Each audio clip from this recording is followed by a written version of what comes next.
मणिपुर जल रहा है। नॉर्थ ईस्ट का ये खूबसूरत राज्य हिंसा और उपद्रव की आग में जल रहा है। जहां भी नजर डालिए जलती दुकानें, जलती हुई गाड़ियां, भागते हुए लोग और आसमान में धुएं का गुबार ही दिख रहा है। मणिपुर जैसा पीसफुल और ब्यूटीफुल स्टेट मोस्टली परेशान क्यों रहता है?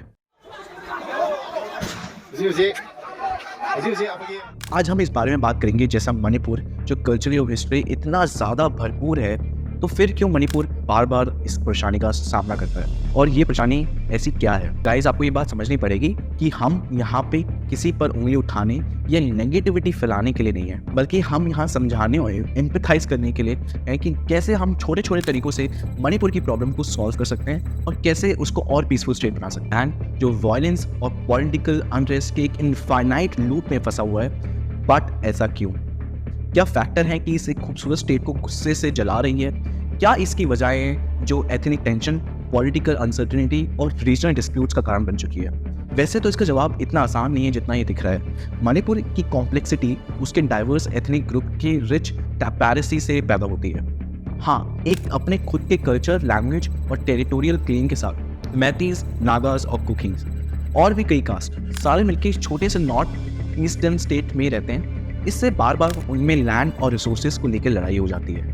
सालों तक ये कॉन्फ्लिक्ट बढ़ता गया, जिससे वॉयलेंट फाइट्स और फियर का माहौल बन गया। इस चीज़ को जानने से पहले हम इसकी थोड़ी हिस्ट्री समझते हैं, एंड मैं इस हिस्ट्री को बहुत सिंपल लैंग्वेज में ब्रेक डाउन करने की कोशिश करूंगा, जिससे कि आप लोग इस चीज़ को समझ पाएं। सो मणिपुर एक स्टेट में दो कास्ट, मैतीज और कुकीज के बीच डिस्प्यूट की एक लंबी हिस्ट्री है।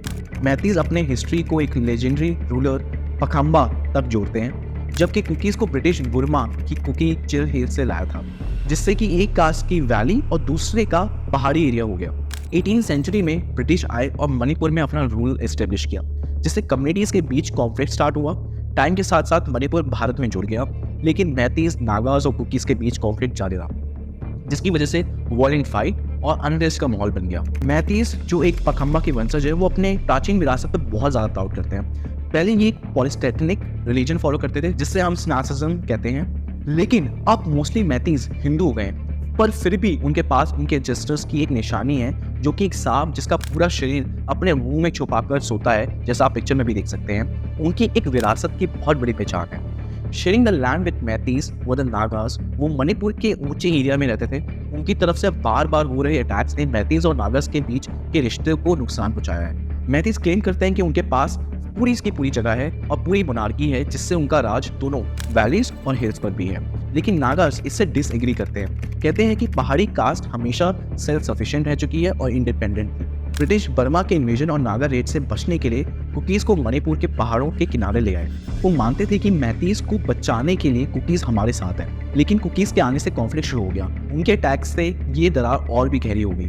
1800 की स्टार्टिंग में मणिपुर को 7 ईयर्स ऑफ डिवास्टेशन का सामना बर्मा से करना पड़ा, लेकिन पहले एंग्लो बर्मीज वॉर के बाद ब्रिटिश ने जीत कर बर्मा के रूलर को चेंज करके अपना रूल कर दिया और मणिपुर को ब्रिटिश प्रोटेक्टोरेट बना दिया।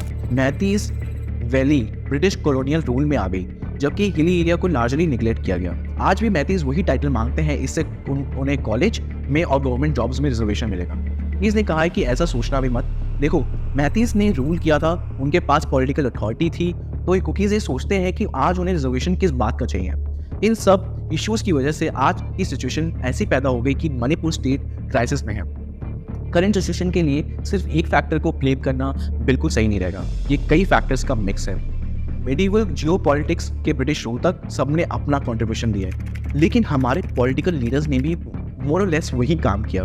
कुछ गवर्नमेंट ने नॉर्थ ईस्ट को इंटीग्रेट करने का बहुत ज़्यादा स्ट्रगल किया है। इसका रिजल्ट है वहाँ इंसर्जेंसी और बढ़ती गई। वो लंबे टाइम तक एथनिक रिकंसिलिएशन तक पहुंचने में अनसक्सेसफुल रहे और इस वजह से आज मणिपुर में आउटबर्स्ट हुआ है। मणिपुर की सिचुएशन को एड्रेस करने के लिए क्या पोटेंशियल तरीके हो सकते हैं, आज वो थोड़े से मैं आपको समझाता हूँ। मणिपुर की सिचुएशन को सॉल्व करने के लिए पोटेंशियल तरीके बहुत सारे हैं, बट एक बहुत छोटे छोटे स्टेप्स मैं आपको बताऊंगा कि वो सॉल्यूशन कैसे एक फ्रूटफुल हो सकते हैं। एक सबसे इंपॉर्टेंट कदम है प्रॉब्लम की रूट कॉज को फेस करना। इसमें इस एरिया का हिस्टोरिकल और पॉलिटिकल सिचुएशन को समझना बहुत ज़्यादा ज़रूरी है, जिसमें डिफरेंट एथनिक ग्रुप्स के बीच एक complex relationships, land rights, resource को डिवाइड करना और पॉलिटिकल रिप्रेजेंटेशन जैसे टॉपिक्स को बहुत ज़्यादा नज़रअंदाज किया जाता है। इन बेसिक फैक्टर्स को समझकर टेंशन को कम करा जा सकता है और स्टेबिलिटी बढ़ाई जा सकती है। एक सॉल्यूशन और है जो टफ है, बट उसकी सॉल्यूशन की पॉसिबिलिटी बहुत ज़्यादा है। हो सकता है वो बहुत जल्दी सॉल्व कर दें मणिपुर की प्रॉब्लम। मणिपुर की सबसे बड़ी प्रॉब्लम है कि एथनिक ग्रुप्स आपस में बातचीत ही नहीं करते।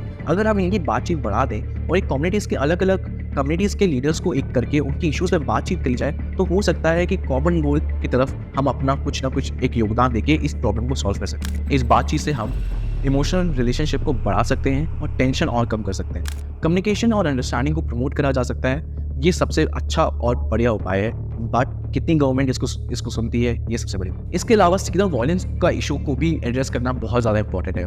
बात बात पे वहाँ हर दिन वायलेंस क्रिएट हो जाता है। इसमें स्टेट में लॉ और ऑर्डर को इन्फोर्स करना बहुत ही ज़्यादा ज़रूरी है, जिससे वायलेंस को रोका जा सके, और विक्टिम्स और उनकी फैमिलीज को सपोर्ट करना भी एक बहुत बड़ा मकसद है। इसमें नॉन वायलेंस से इशू को सॉल्व करने की टेक्निक पर काम करा जा सकता है, जिसमें एक नेगोशिएशन एक बहुत बड़ा इंपॉर्टेंट तरीका है। मणिपुर में लेवल ऑफ वायलेंस कम करके वहाँ के सभी रेसिडेंट के लिए एक मोर स्टेबिलिटी और पीसफुल एनवायरनमेंट बनाना बहुत ही ज़रूरी है। फाइनली ये जान लेना बहुत ज़्यादा इंपॉर्टेंट है कि मणिपुर की सिचुएशन कोई ईजी सॉल्यूशन नहीं है। इसकी प्रॉब्लम बहुत हिस्टोरिकल और पॉलिटिकल फैक्टर पर डीपली रूटेड है। इसका सॉल्यूशन के लिए टाइम और कॉन्टिन्यूस मेहनत की बहुत ज़रूरत है, लेकिन एक साथ मिलकर काम करके और प्रॉब्लम को डीपली समझने में कोई हर्ज नहीं है, और हम मणिपुर के लोगों के लिए एक बहुत ज़्यादा पीसफुल और ब्राइट फ्यूचर की तरफ सोच सकते हैं। ठीक है दोस्तों, आपको शायद से कुछ समझ में आ गया होगा कि मणिपुर क्यों इतना चल रहा है और क्या इसकी सिचुएशन है। बट थोड़ा हम रिकैप करते हैं कि क्या क्या पॉइंट्स हमने अभी बात करी है। पहला पॉइंट है एथनिक टेंशन। मणिपुर की प्रॉब्लम का रूट कॉज अलग अलग एथनिक ग्रुप्स के बीच टेंशन है। ये टेंशन ऑफनली वॉलेट कॉन्फ्लिक्ट्स में बदल जाती है, और ये एक ऐसा स्टेट है जहाँ पे ये चलता ही जा रहा है। सेकेंड है economic issue. Manipur financially under developed है, जिससे स्टेट को हाई अनएम्प्लॉयमेंट रेट और पॉवर्टी फेस करना पड़ता है। ये फाइनेंशियल इंस्टेबिलिटी मणिपुर के अंदर कॉन्फ्लिक्ट को और भी इंटेंसिफाई कर देती है। लास्ट है political matters. I think Manipur की पॉलिटिकल पिक्चर एक बहुत ज़्यादा करप्टेड और मैनेजमेंट की बहुत ज़्यादा कमी है। इससे प्रॉब्लम बहुत ज़्यादा बढ़ जाती है। इस सभी फैक्टर्स को डीपली समझना बहुत ज़्यादा इंपॉर्टेंट है, और मणिपुर की प्रॉब्लम जो कि आप बहुत ज़्यादा कॉम्प्लेक्स हो चुकी है, इसको सॉल्व करना एक बहुत बड़ा फैक्टर है। So guys, thank you so much. I hope you understand that why the Manipur is burning, और इसके पीछे सवालों के जवाब आपको मिल चुके होंगे। हमारा चैनल हमेशा आपके लिए इंगेजिंग और इन्फॉर्मेटिव कंटेंट लाना चाहता है, लेकिन ये सब आपके सपोर्ट के बिना पॉसिबल नहीं है। अगर आपको ये वीडियो पसंद आई और आप ऐसे और कंटेंट को देखना चाहते हैं, तो हमारे कुछ सिंपल रिक्वेस्ट है। इस वीडियो के लिए लाइक करें, हमारे चैनल को सब्सक्राइब करें, इस वीडियो के लिए शेयर करें। याद रखिए, आपके हर लाइक, हर सब्सक्राइब और हर share makes a significant difference. आपके सपोर्ट के लिए शुक्रिया। Until next time, Rastogi signing off. Take care, bye.